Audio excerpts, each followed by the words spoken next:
अस्सलाम वालेकुम नाज़रीन व सामाईन, उम्मीद कि आप सब बखैर आफियत होंगे। आज के इस नए क्लास में आप सबका खैर मकदम और इस्तकबाल है। आज ये उर्दू कवायद की दूसरी क्लास है। जैसा कि हमने इससे पहले उर्दू कवायद की कुछ किस्मों को बताया था, उसकी पहली किस्म इल्म हिज्जा है, जबकि दूसरी किस्म इल्म सर्फ और तीसरी किस्म इल्म नहव है, चौथी किस्म इल्म बलागत और पांचवी किस्म इल्म अरूज है। इन किस्मों को अगर हम पढ़ते हैं सीक्वेंस से तो हमारी ज़ुबान, हमारे बोलने का तरीक़ा और हमारे लिखने में इम्प्रूवमेंट लाजमी तौर पर होगा। लेकिन है कि जो हमारे सिलेबस के अकॉर्डिंग है, अगर हम उसको भी पढ़ते हैं तो हम पढ़ना भी सीखेंगे और हमारा सिलेबस भी कवर होगा। तो इसी के अकॉर्डिंग आज हम अपने इस चैप्टर में इल्म सर्फ को डिस्कस करेंगे। इल्म सर्फ के बारे में जैसा कि हमने कहा कि जिसमें लफ्ज़ों से बहस की जाती है उसको इल्म सर्फ कहते हैं।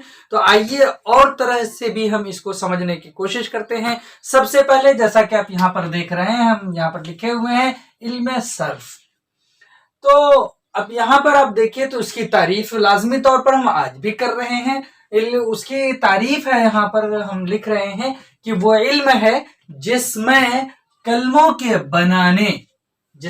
कलीमों के बनाने और तगय्युर करने का तरीका मालूम हो, उसको इल्म सर्फ कहते हैं।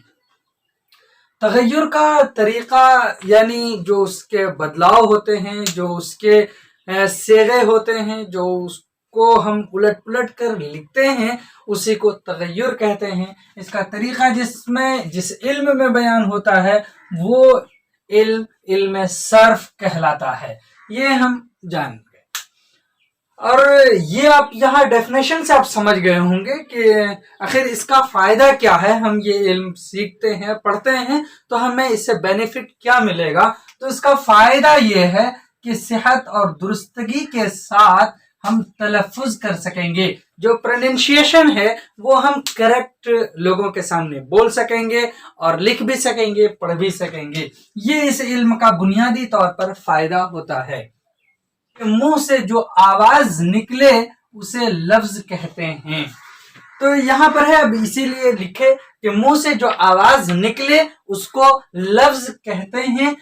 अब इसके एग्जाम्पल में आप दे सकते हैं पानी, कलम, दवार, इस तरह से एग्जाम्पल भी दे दिए। मुंह अब ये देखिए कि हमारे मुंह से जो आवाजें निकलती हैं वो आवाज दो तरह की होती है। आवाज एक तो ऐसी होती है कि हम उसका एक मतलब और मफहूम समझ पाते हैं। एक आवाज ऐसी निकलती है जिसका मफहूम और कोई मतलब नहीं होता है। यहाँ से आप समझ सकते हैं जो आवाज हमारे मुंह से निकली है उसको हम लफ्ज तो कह रहे हैं, चाहे वो मानीदार हो या बेमानी हो। इसीलिए अब कहते हैं कि लफ्ज की दो किस्में यहाँ पर हो जाती हैं, इसलिए कि एक जो मानी वाला है उसको मौजू कहते हैं या फिर मौजू कहते हैं। एक बेमानी होता है जिसको मुहम्मल कहते हैं, यानी मीनिंगलेस और मीनिंगफुल। इसको शॉर्ट में अब याद कीजिए, मीनिंगफुल MF और इसको शॉर्ट में ML, मीनिंगलेस। तो अब यहां इसको आप लिख सकते हैं ऐसा लफ्ज जो बामाना हो, लिखे बामाना। इसी तरह से यहां पर लिख रहे हैं कि जो मीनिंगलेस है ऐसा लफ्ज जो बेमाना हो, यानी जिसका माना कुछ भी ना हो, उसको हम मुहम्मल कहते हैं। तो इस तरह से आप जब देख रहे हैं तो अब देखिए कि जो बामाना है यानी माने वाला कलीमा जो हम यहाँ पर एग्जाम्पल में दे रहे हैं, यही लफ्ज आता है जो मौजू होता है। तो मौजू की दो किस्में होती हैं, एक मुफरद है और एक मुरक्कब है। यानी एक ऐसा लफ्ज है जो सिर्फ अकेला मानी दे रहा है, एक ऐसा लफ्ज है जो दो लफ्ज मिलकर के एक नया मानी उससे प्रोड्यूस होता है, नया मानी आ जाता है। अब इसके एग्जाम्पल में अगर आप दें तो पानी। अब यहां पर अब एग्जाम्पल दे दीजिए किताब, इसी तरह से दीजिए घर।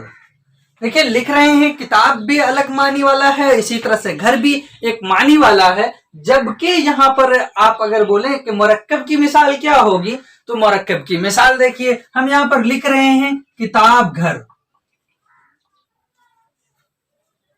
देखिए ये मिला है, मिल करके एक मानी हो गया। किताब घर हम उसको बोलते हैं जो लाइब्रेरी होती है, जो कुतुब खाना होता है, उसको हम कहते हैं किताब घर। इसी तरह से जबकि अलग अलग बोलेंगे, किताब मानी किताब है, बुक है, और घर मानी जो हाउस जहां पर हम रहते हैं वो है।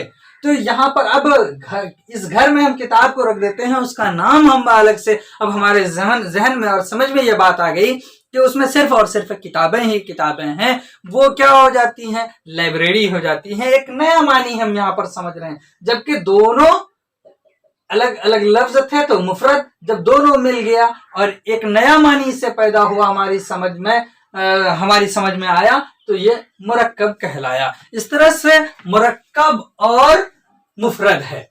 अब देखिए कि प्रोसेस कितना लंबा है। यहां पर आप देखिए, सबसे पहले हम लिखते हैं तो लफ्ज लिखते हैं, लफ्ज से निकल करके अब देखिए कि जो लफ्ज मानी वाला आया तो वो मौजू आया, मौजू से अब मुफरद आ गया। तो कितना इजी है। तो इसी चीज को बहुत सारे लोग कहते हैं कि जो लफ्ज है उसी को हम क्या कहते हैं, कलीमा कहते हैं, जबकि ये एक लंबे प्रोसेस के बाद जो है कलीमा बनता है। यानी आप यहाँ पर सिंगुलर ले लीजिए और दो मानी वाले को मिला देते हैं, वो मुरक्कब हो जाता है। तो यहाँ पर हम सिंगुलर ही की बात करेंगे। अब डेफिनेशन आसान होगी, लफ्ज मौजू मुफरद को कलीमा कहते हैं। यहां पर देखिए, लफ्ज मौजू मुफरद को कलीमा कहते हैं, ये असल में डेफिनेशन होनी चाहिए और यही करेक्ट है। और इस तरह से हम यहां पर पहुंच जाते हैं कलीमा में, लफ्ज से हम पहुंच जाते हैं कलीमा में। और यही कलीमा जो मानी वाला है, इसी की यहाँ पर बात की गई है, वो इल्म है जिसमें कलीमों के बनाने और तगय्युर करने का तरीका मालूम हो। और यही जो मानी वाला कलीमा है उसको हम अलग अलग तरीके से ढालते हैं, बनाते हैं, उसमें बदलाव करते हैं, चेंजिंग करते हैं और उसको हम सही उच्चारण के साथ बोलते हैं, तो वो इल्म सर्फ कहलाते हैं। तो चलिए, यहां पर आपको समझ में बात आ गई होंगी कि कलीमा है। अब इसके बाद हम पढ़ेंगे कलीमा की किस्में। तो हम अगले वीडियो में मिलते हैं। हमारा अगला वीडियो देखने के लिए आप हमारे चैनल को सब्सक्राइब करें, लाइक करें और शेयर करें। तब तक के लिए खुदा हाफिज, अस्सलाम वालेकुम।